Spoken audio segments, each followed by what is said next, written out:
Hello going out to everyone. Hopefully everybody's doing well. For the folks that won't be able to make it to Greece this year, here's a little video on how to make Greek style chicken Youvesti, just like they do like our grandmother would make it. Perfect. Not complicated, very easy, but the key is to keep your eye on the chicken, and all the ingredients you need are behind me. Let's get at it. Let's start doing chicken Youvesti. Okay, first thing first, we're going to be going with the boneless chicken. So we've got 4 strips right here. We also pour some oil onto a frying pan so we can put the chicken just to brown it.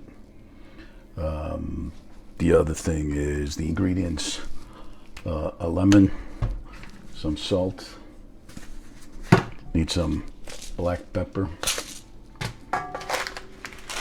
orzo 450 grams, your favorite olive oil, some tomato sauce, and the secret ingredient to making it old style is a little bit of ground cinnamon. Okay, so you have to cut up your strips. In our case, we had 4 chicken breasts.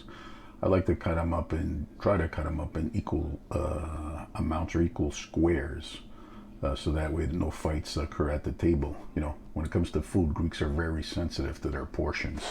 So you cut up your chicken as we've done here, equal portions. You sprinkle lemon juice. Okay, sprinkle lemon juice, very, very important. Lemon juice is a special ingredient that goes in almost every part of the Greek dish. You got your lemon juice, some pepper, and also some salt. Very important. And now what we do is we light up the stovetop, and let's fry these puppies, but we fry them just enough to brown them. Okay, that's our first step. We fry them enough to get them browned. Let's get at it.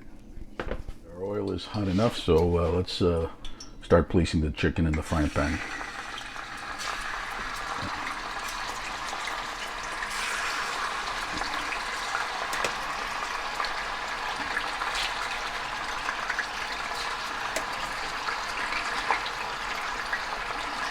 The whole point is not to overcook them. We just want to get them nice and brown. Lightly brown, that is. And then we'll put them into the oven with the tomato sauce and the orzo. So while that first batch is going, make sure you have a good look at them and turn them. Like I said, you don't want to keep them too long where they burn. It's important to get them just the right browning on them.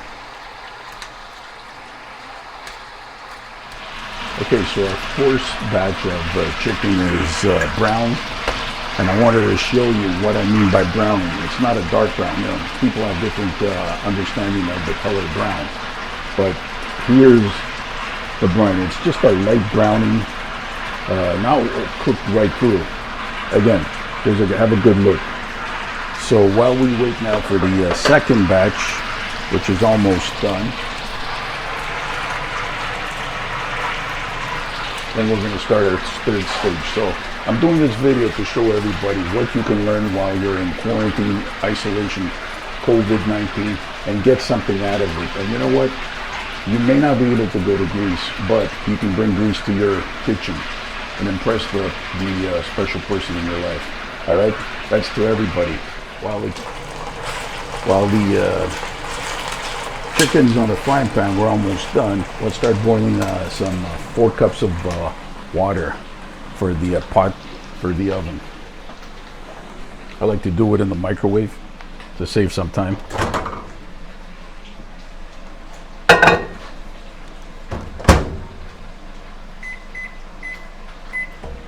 So you have to understand, you need to multitask in any kitchen, whether it's your kitchen in your house or in a commercial kitchen in a restaurant. Multitasking is important, but the most important step is make sure you don't do food contamination. This is the plate we started with the raw chicken, which now is done. We toss it and ready for wash. And then we put our fried chicken into a new plate. Never, ever use the same plate with raw, whether it's chicken or meat. That's how you contaminate, and that's how people get sick. So now this chicken is ready. We're gonna take it out of the frying pan, and I will show you guys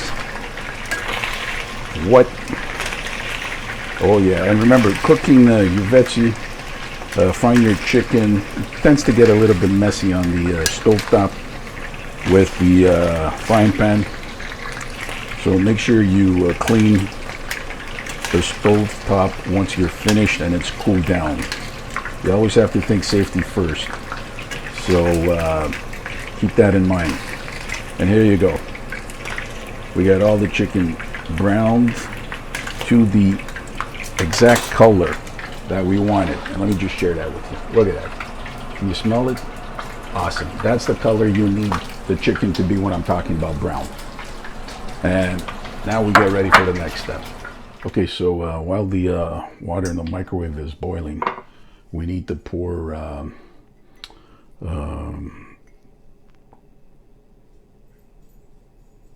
some olive oil into the pot. Let's get our tomato sauce into the pot as well. Get everything in there. And the next step is to wait for the water to stop boiling. Pour the water in and get everything going for the oven. Okay, so the we've poured a quarter cup of olive oil into the pan. We got our tomato sauce into the pan, and we're gonna sprinkle the secret ingredient, cinnamon. Just a sprinkling, not too much. It'll overpower the taste. And now we pour 7.5 cups of boiling water. Okay. And you have to preset your oven to 400 degrees Fahrenheit for this puppy to work correctly. So 400, and start her up, and try to put it in the middle. I repeat, middle setting of your oven, conventional oven. And before putting that in, just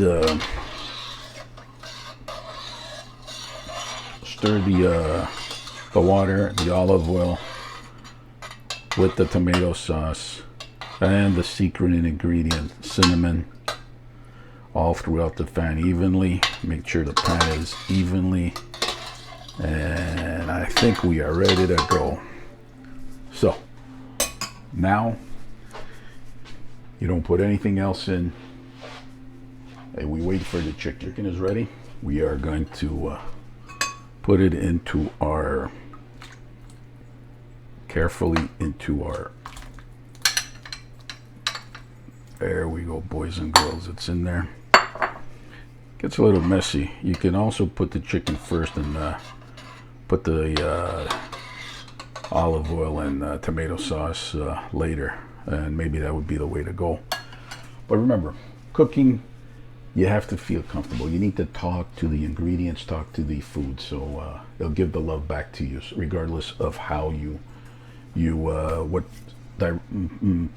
directions you take and what goes what. But most importantly is you need to make sure the right amount of ingredients is added. All right, into the oven it goes.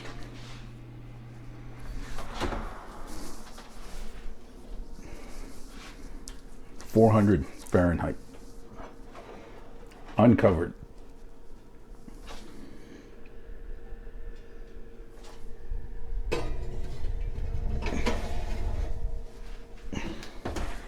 And now we wait for 45 minutes. We don't add the last ingredient is the orzo. We wait, you time it, 45 minutes prior to adding the orzo.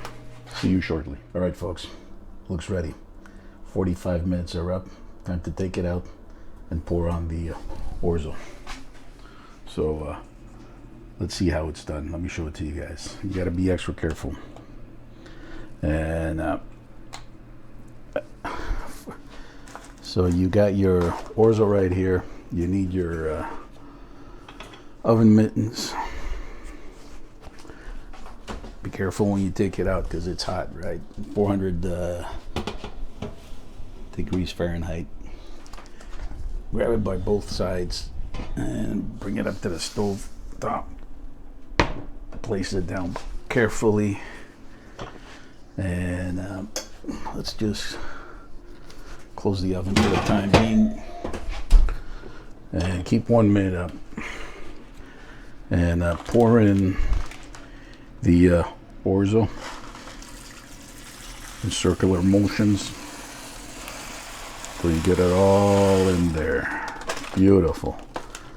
Wooden spatula. Very important. So mix it around with the chicken so it circulates evenly. And the next 25 minutes are crucial. And I'll tell you why. We're going to put this one back into the oven. And let's get that other mitten on there. Grab both ends carefully. Give yourself time. No rush.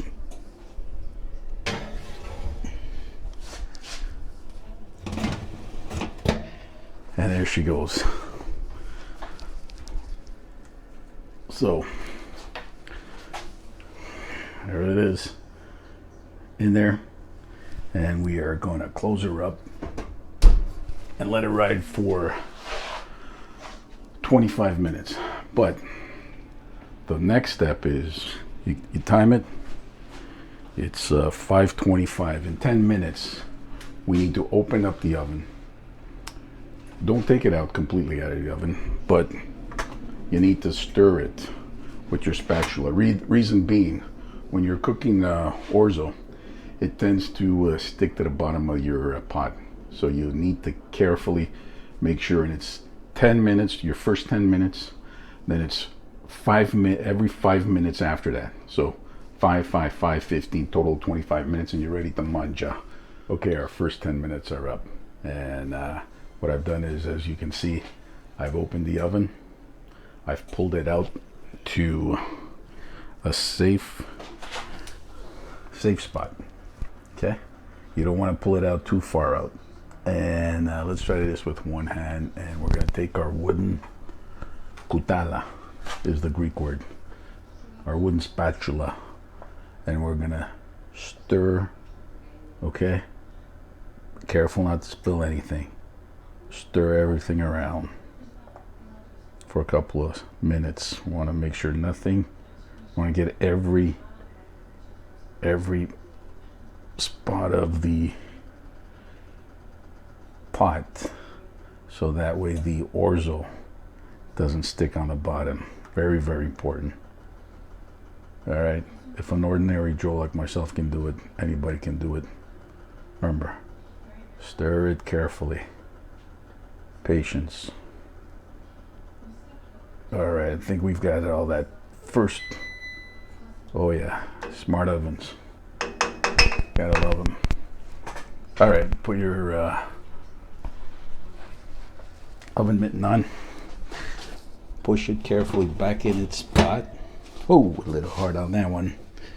And there you go.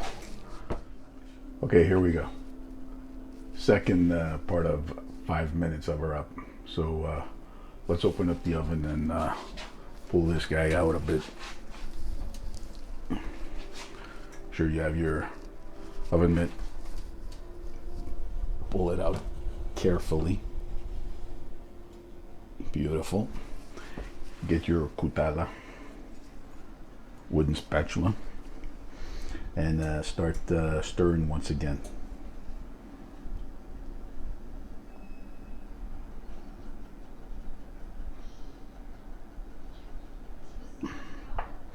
Make sure you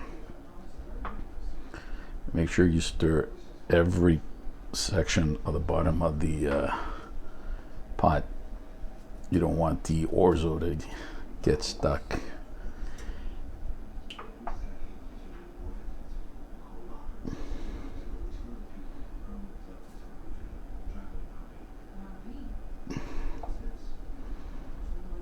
Looking good. Okay. And now we are ready for the next 5 minutes. Okay, here we go. The last stir, the last 5 minutes. So you can serve Youvesti in a bowl or in a straight flat plate. I like to do it in a bowl because that's the way my grandmother used to do it. But everybody has a different way, so no rules there. Whatever floats your boat. Okay, so let's take a look now. The last stir.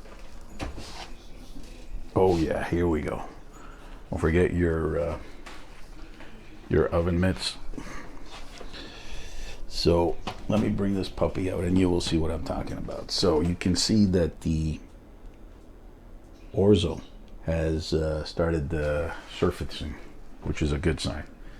So now we do the last stir for, make sure you don't, let's get in there close for you guys. So stir it up. You can see the chicken, the tomato sauce is starting to settle. And this is exactly what you want on the third stir. Okay, make sure you stir all over. Like I said earlier, the orzo has a tendency to stick on the bottom of the pot, and this one is ready. So this is the final stir. We don't touch it again, and let's put it back in. The next one is, it'll be ready. So we wait 5 minutes, shut it off, and it's ready to manja. There you have it, folks. It's out of the oven. 5 minutes have gone. It's done. Now let me show you what it should, this is how it should look like. Do you see how the orzo has come up? You got your chicken, you stir it around, and it is ready to eat. Okay. You can serve it, like I said, on a flat plate. I like to use one of the bowls, and I have it with a spoon. But chicken Youvesti, amazing. My grandmother was a great cook. My mom was a great cook. Even my dad was a good cook. I'm not really a cook, but I enjoy dabbling in cooking. And since the quarantine, I'm looking at making meals in-house rather than the fast-paced life that I've had in the past with business travel, and cooking quality meals. And I've already noticed a difference. I've also put on a little bit of weight because of the, not so much maybe the meals, but the lack of exercising, which will start in a couple of weeks. So I'd like to, let me show you how you get it into your plate.